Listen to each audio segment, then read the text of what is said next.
الأساتذة para habaib wabil khusus Al-Habib Hashim bin Alwi Al-Attas, Al-Ustadz Abdul Aziz, Al-Ustadz Yusuf, juga Ketua DKM Masjid Jami' Al-Furqan, serta para hadirin jamaah sekalian rahimakumullah.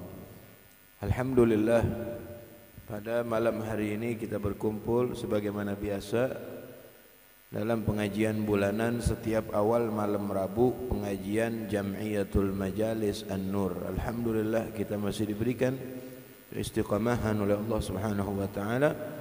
Mudah-mudahan pengajian kita selalu diberikan barakah oleh Allah Subhanahu wa taala. Ilmu yang kita dapatkan bermanfaat, bisa kita amalkan. Amin ya rabbal alamin.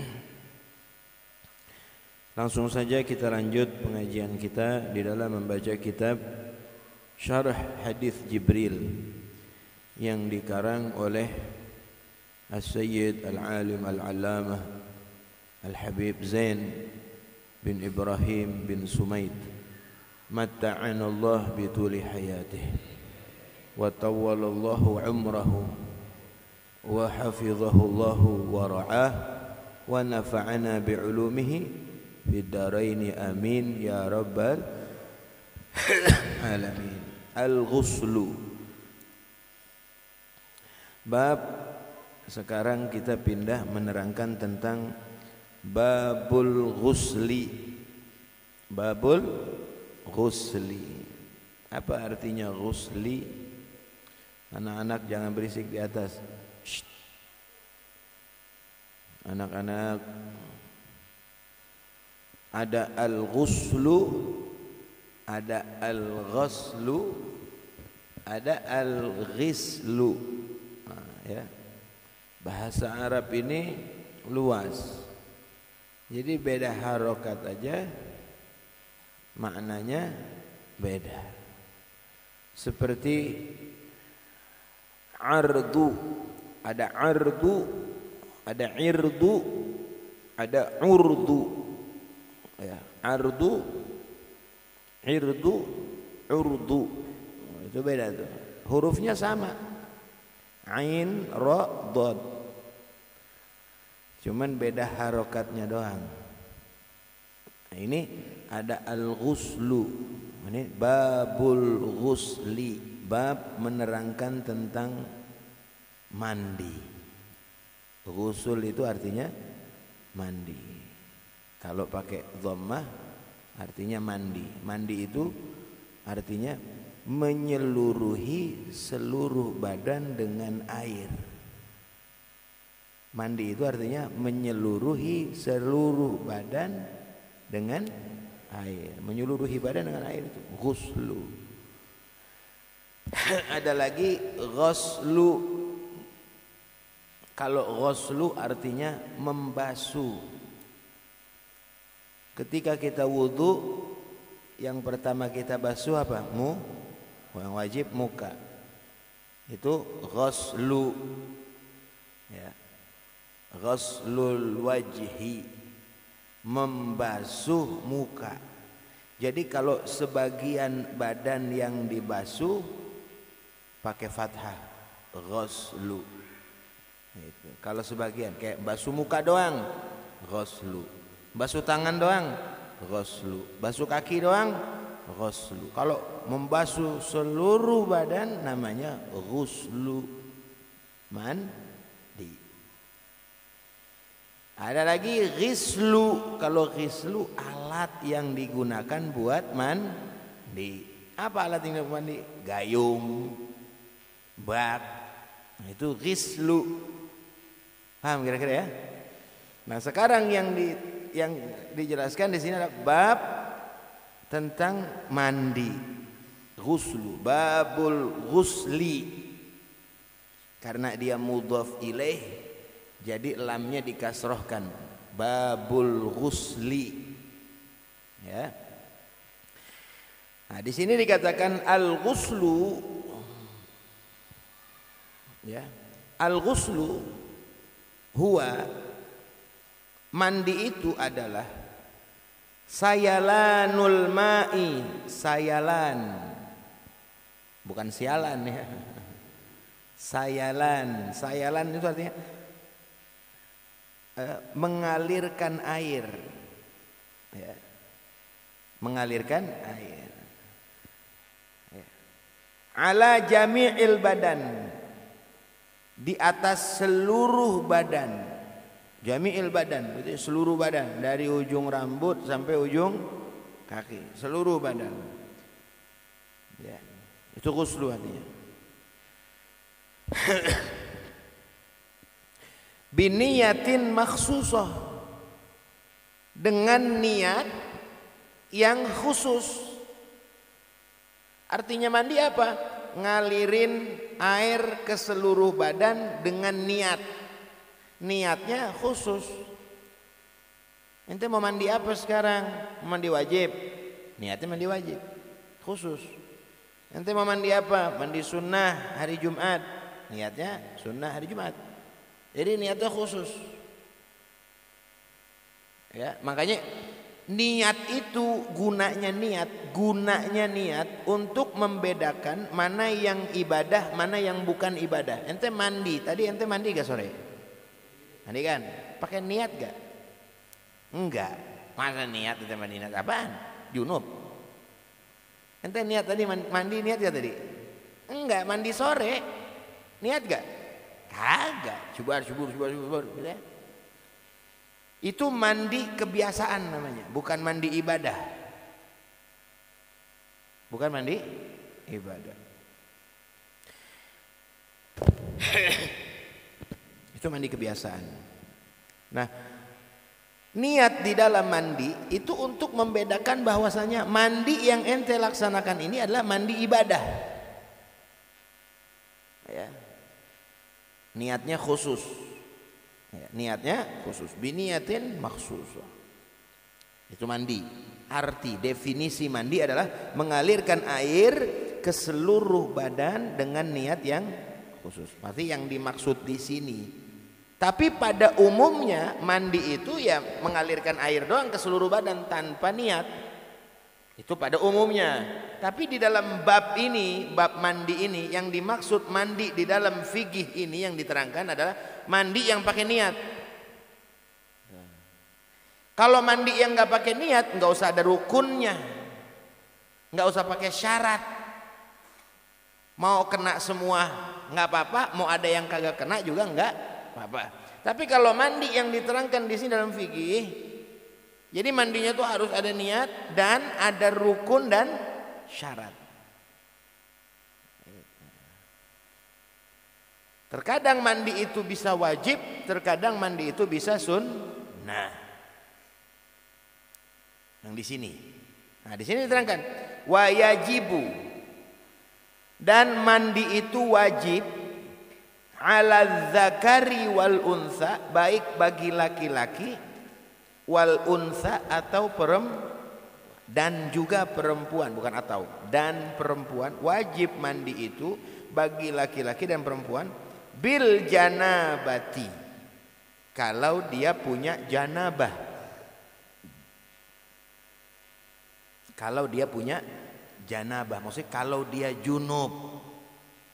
Mau laki mau perempuan, hukumnya mandi itu wajib dengan adanya janabah di dalam dirinya. Apa itu janabah? Janabah itu artinya hadas besar. Kita udah belajar kemarin wudu. Orang kalau punya hadas kecil, kalau mau sholat wajib wudu. Hadas kecil, kenapa dinamakan hadas kecil? Karena hadas itu adanya cuma di muka, tangan, kepala, dan kaki. Kalau mandi hadas besar, kenapa sebabnya? Karena hadasnya itu menyeluruhi badan. Kelihatan nggak hadas itu? Nggak kelihatan. Yang menganggap hadas itu ada syariat Allah Ta'ala. Pada hakikatnya kita nggak, pada zahirnya kita nggak ngelihat hadas itu. Sekarang ente umpama ada orang yang junub dan nggak junub, kita bisa lihat bedanya nggak? Enggak. Yang bisa bedain syariat. Dia punya janabah, dia enggak. Gitu. Jadi hadas ini adalah sesuatu yang melarang orang, ya, yang melarang seseorang untuk melaksanakan sholat karena dia memiliki hadas. Yang hadas itu adalah amrun i'tibari. Apa amrun i'tibari? Satu perkara yang dianggap ada oleh syariat. I'tibar itu dianggap ada oleh syariat. Walaupun kita nggak ngelihat, tapi syariat menganggap ente punya hadas, kotoran. Gitu. Paham kira-kira ya?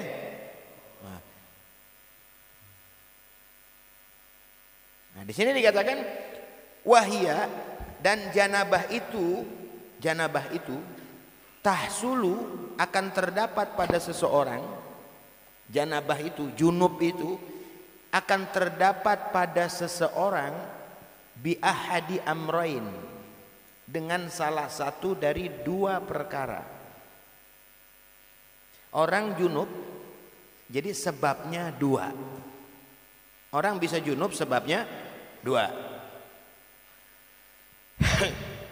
Yang pertama adalah bi khurujil maniyyi. Sebabnya yang pertama adalah keluar air mani. Keluar air mani. Mau keluarnya itu mau keluarnya itu ketika dia tidur atau ketika dia sadar. Naudzubillah min dzalik, ya. Kalau sadar, naudzubillah, ada orang onani. Ada orang onani. Tahu onani? Tahu kan? Ya. Onani itu istimna. Istimna itu dia mengeluarkan air mani. Ya, dia mengeluarkan air mani dengan gerakannya. Ima dengan tangan, ya, atau dengan gerakan, ya, apapun. Ya. Kayak dia meluk guling. Yang bujangan nih. Yang bujangan kalau bisa kalau tidur jangan kayak guling. Ya. Umpama, ya. Jadi onani itu bukan cuma dengan tangan, walaupun dengan yang lain itu nggak boleh, haram hukumnya. Haram. Orang yang onani, yang mengeluarkan mani, ya, dengan tangannya, itu nanti di hari kiamat dia dibangkitkan di hari kiamat tangannya sebesar gunung, sehingga dia seret-seret itu. Dia mau jalan, dia seret-seret tangannya. Tangannya itu sebesar gunung. Makanya kata Nabi, ya ma'syarasy syabab, wahai anak muda, man istata'a minkumul ba'ah falyatazawwaj. Siapa dari kamu yang sudah mampu untuk menikah, hendaklah dia menikah. Yang udah mampu menikah. Wa man lam yastati' fa alaihi bisawm, wa fi riwayah bisiyam. Kalau ada yang enggak mampu untuk menikah, saya enggak mampu nikah, belum ada modal buat nikah. Belum ada modalnya belum ada. Maka kata Nabi, hendaklah dia berpuasa. Puasa. Fa innahu, karena puasa itu lahu lil ba'ati, fa innahu lahu, fa inna shaum lahu li hadza syabab wija, karena puasa itu jadi pengobat buat pengobat. Jadi kalau misalkan lagi syahwat, nanti puasa turun syahwat ente. Itu puasa. Jangan malah ente salurkan dengan penyaluran yang haram. Itu tadi onani haram hukumnya, nggak boleh, ya. Tidak boleh, haram hukumnya. Nah, junub yang pertama itu dihasilkan yang pertama dengan keluarnya air mani, ya, bi khurujil mani, dengan keluarnya air mani. Wa huwa, air mani itu adalah al-ma'ud dafiq, ya. Jadi yang keluar dari kemaluan seorang manusia, kemaluan depan, yang keluar dari kemaluan depan manusia itu ada 4 cairan. Yang pertama air seni atau air kencing. Yang kedua mani. Yang ketiga madhi. Yang keempat wadi. Ada 4 ya. Kencing, mani, madhi, wadi. Madhi pakai zal, wadi pakai dal, wadi. Ini semuanya nih beda-beda nih. Kalau kencing ma'ruf dah, masyhur kalau kencing. Kalau mani, ya, mani itu dikatakan al-ma'ud dafiq, air yang keluar dengan muncrat gitu dia. Keluarnya apa sih? Ngedorong gitu. Dafiq. Dalam Maulid kan ada. Ya. Yakhruju min bainis sulbi apa? Min ma'in dafiqin. Yakhruju min bainis sulbi wat taraib.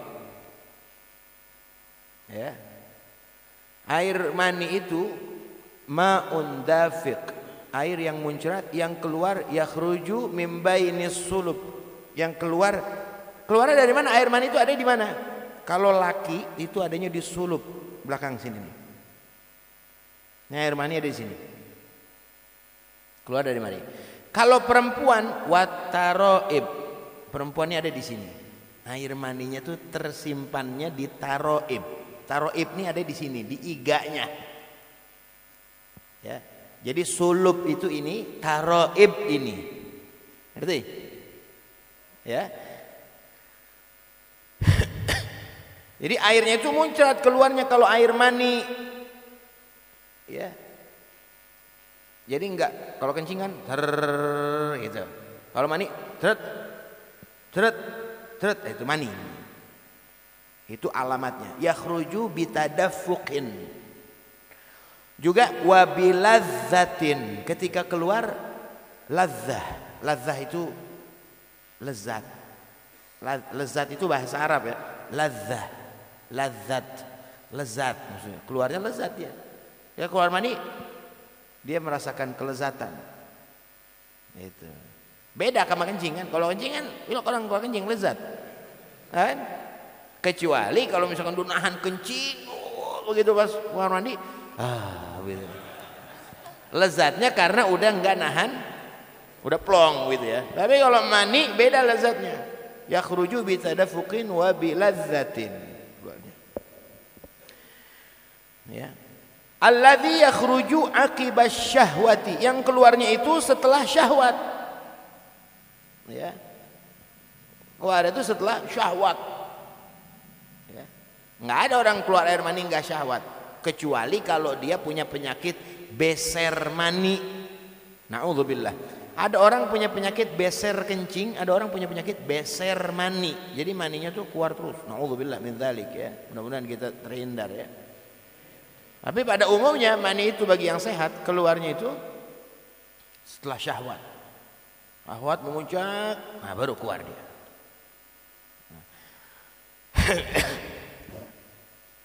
Baunya disifatkan di dalam fikih, baunya mani itu, baunya ya,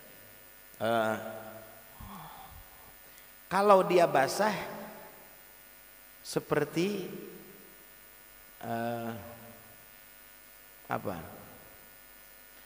adonan tepung, adonan tepung tapi tepungnya tepung gandum. Nah, itu kalau dia basah, adonan tepung, tepungnya tepung gandum. Atau seperti pelepah korma. Ente pernah lihat pelepah korma nggak? Apa kalau kelapa pucuknya benar yang kalau mau berbuah? Yang mau berbuah apa tuh? Kembang tuh atas tuh bukan tunas, apa sih? Ya udah itu dah, pokoknya dah. Nah, itu pelepah namanya. Kurma itu kalau dia mau berbuah, dia keluar pelepah dulu. Nah, pelepah ini keluar. Ya. Nanti pelepah itu terbelah dua, terbelah, ntar kayak ada renceng-renceng, itu yang bakal jadi korma. Nah, pelepah itu ketika dia belum terbuka, saya dulu kalau hari Jumat itu suka banyak yang jual tuh di Tarim depan Masjid Jame itu, kalau lagi musim korma pelepah itu suka dijual di depan tuh. Yang pertama dia bagus buat tulang dimakan, yang kedua juga buat stamina bagus. Ya. Itu pernah, memang baunya tuh begitu, plak. Jadi tuh pelepah dibuka, dia modelnya kayak kembang ini, kembang paya. Tahu kok kembang paya gak? Nah begitu modelnya, kecil-kecil begitu. Nah, kembang-kembang paya begitu. Orang tahu bocah sekarang kembang paya, tahu kembang paya. Ya. Begitu dah modelnya dah, pokoknya begitu dah. Nah baunya tuh seperti pelepah korma. Mani itu baunya seperti pelepah korma. Itu mani. Ya, itu mani. Paham kira-kira ya? Yang ketiga mazi. Yang ketiga mazi. Kalau mani dia warnanya, kalau laki putih butek, kalau ini di dalam fikih ya, dalam fikih diterangin fikih itu dantak diterangin. Kalau laki itu warnanya putih butek, kalau perempuan warnanya agak kekuning-kuningan. Oh, perempuan. Itu mani. Kalau mazi beda lagi mazi. Mazi itu ya dia agak lengket. Keluarnya setelah syahwat tapi udah enggak syahwat. Akibat syahwah biduni syahwah. Itu madhi. Syahwatnya naik, kemudian turun, nah itu keluar madhi. Warnanya agak bening kalau dia. Itu madhi. Yang keempat wadi. Wadi. Ya. Wadi itu keluarnya biasanya habis buang air kecil, ente habis buang air kecil tuh sisa yang belakangan suka kayak ada yang nyendet. Nah, itu dia warnanya kayak kencing, cuman dia agak butek. Itu yang pertama. Atau dia keluarnya ketika seseorang setelah memanggul atau memikul barang berat. Nah, biasanya dia keluar tuh. Itu wadi namanya. Semua yang keluar dari kemaluan depan itu najis kecuali mani. Kalau mani enggak najis. Mani enggak najis. Sisanya kencing, madhi, wadi itu semuanya najis. Paham kira-kira ya? Jadi kalau seseorang keluar mani, yang pertama itu menyebabkan janabah, ya, menyebabkan dia junub. Ya. Yang kedua, au bil mujamaah, atau dengan sebab bersetubuh. Ya, dengan sebab bersetubuh. Au bil mujamaati fil farji, di lobang kemaluan. Ya. Lobang kemaluan mau belakang, mau depan, mau belakang, itu namanya farj. Jadi na'udzubillah min dzalik ya. Ada suami istri berhubungan. Tapi ya dia lewat dubur. Sama hukumnya, berarti dia junub juga. Ya. Karena yang namanya farj itu kemaluan depan atau belakang. Lobang, farj itu lobang depan atau belakang. Ya. Haram ya, enggak boleh ya. Tidak boleh. Ya. Lewat dubur itu tidak boleh, haram hukumnya. Kalau di Al-Qur'an dikatakan nisaukum harthul lakum fa'tu harthakum anna syi'tum. Dalam Al-Qur'an, nisaukum harthul lakum. Istri kalian adalah ladang kalian, ladang. Harth itu ladang. Biasa ladang buat apa? Cocok tanam. Ya. Istri kalian itu adalah ladang kalian. Maka ya, perbuatlah ya, fa'tu harthakum, perbuatlah untuk ladang kalian anna syi'tum, semau kalian.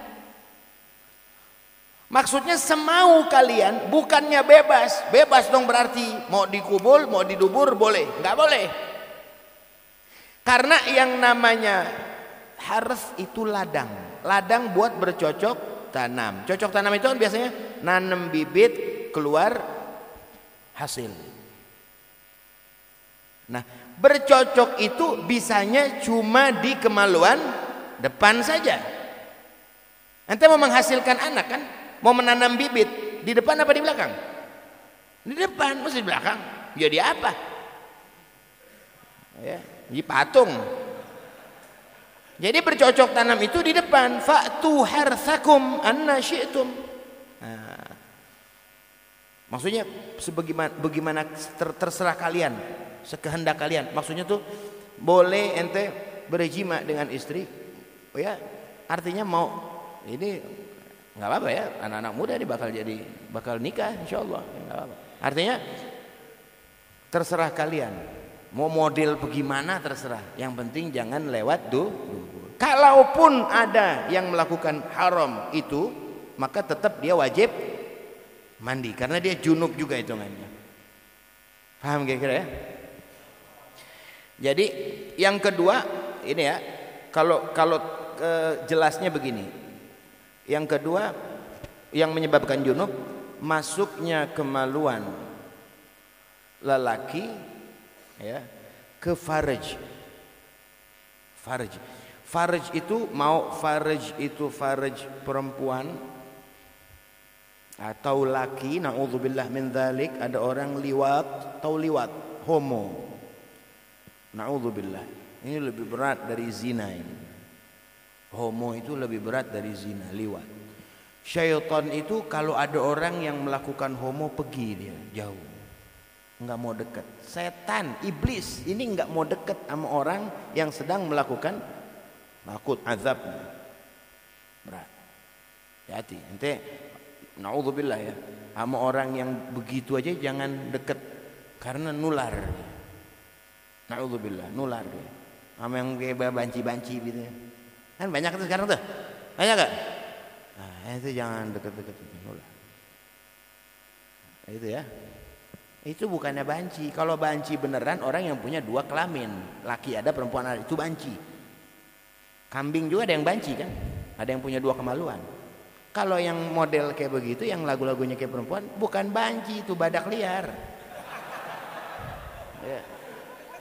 Laki dia itu laki, cuman mutasyabbihina ya bin nisa, mereka menyerupai perempuan.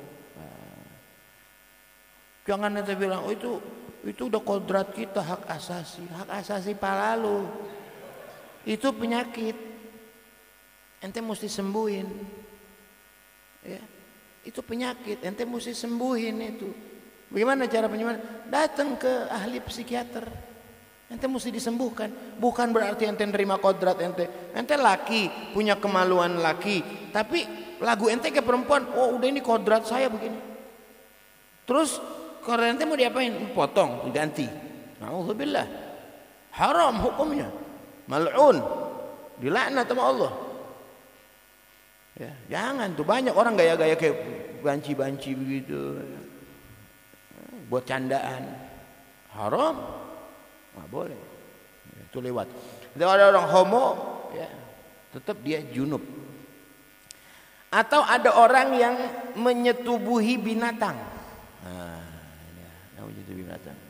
Dia bilang walau farja mayyitin, sekalipun kemaluan binatang yang disetubuhi sama dia junub, hitungannya junub.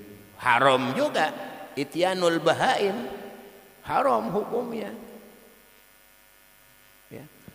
Kalau di dalam fikih wa illam yushtaha, sekalipun itu hewannya yang tidak enggak bikin syahwatnya. Kemaluan ikan dimasukin ya. Junub ya. Atau orang menyetubuhi ayam atau kambing ya. Junub. Naudzubillah men.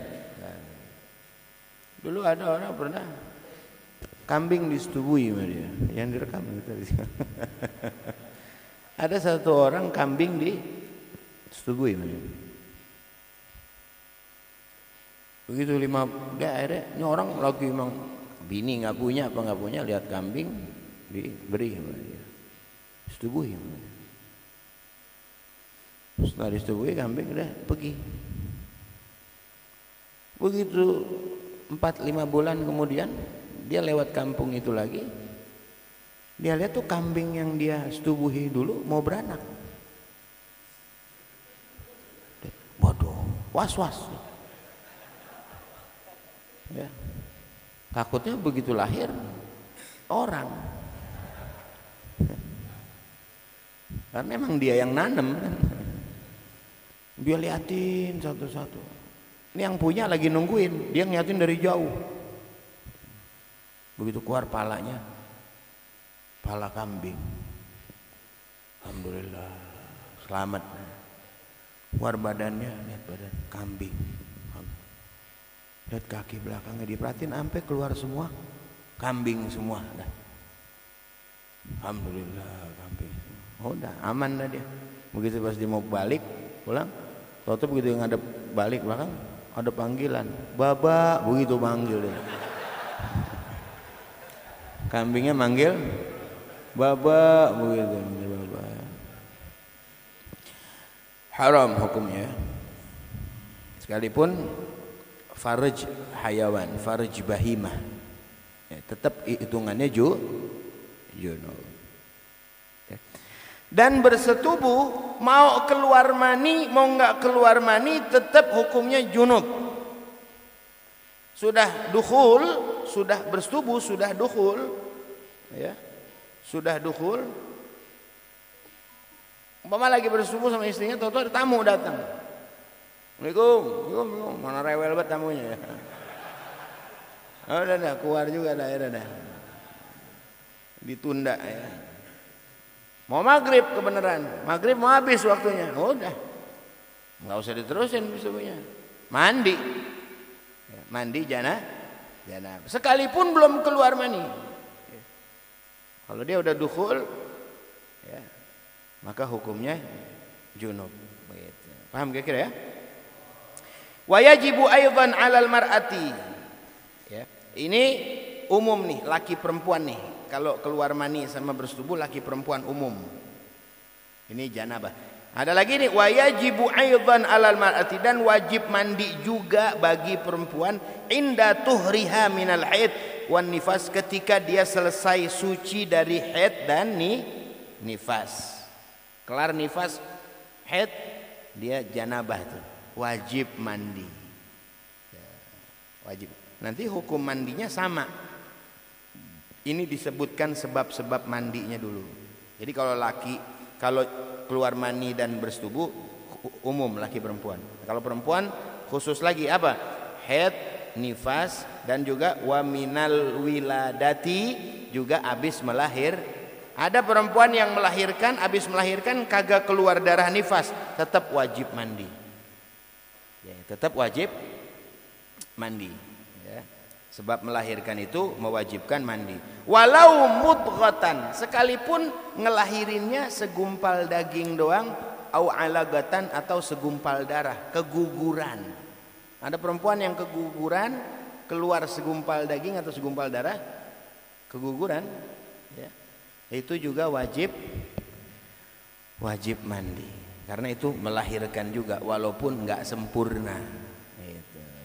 Paham kira-kira ya? Nah, insya Allah itu mandi yang diwajibkan disebabkan dari 5 perkara. Keluar mani, bersetubuh, haid, nifas, dan melahirkan. 5 perkara ini mewajibkan mandi. 2 pertama umum bagi laki dan perempuan. 3 yang terakhir khusus buat perempuan. Itu mandi yang wajib. Nanti baru kita teruskan nanti di pertemuan yang akan datang. Wa yusannul ghuslu, disunnahkan mandi. Mandi juga ada yang sunnah. Kapan? Nah, nanti insyaallah kita terangkan di pertemuan yang berikutnya. Mudah-mudahan Allah selalu berikan kita hidayah dan taufik, panjang umur dalam taat, dalam sehat, barakah fi dunia wal akhirah, dan selalu istiqamah menuntut ilmu. Amin ya rabbal ربنا انفعنا بما علمتنا رب علمنا الذي ينفعنا رب فقهنا وفقه أهلنا وقرابات لنا في ديننا مع أهل القدر أنثى وذكر ربنا آتنا في الدنيا حسنة في الآخرة حسنة وقنا عذاب النار صلى الله عليه سيدنا محمد وآله وصحبه وسلم والحمد لله رب العالمين. السلام عليكم ورحمة الله وبركاته.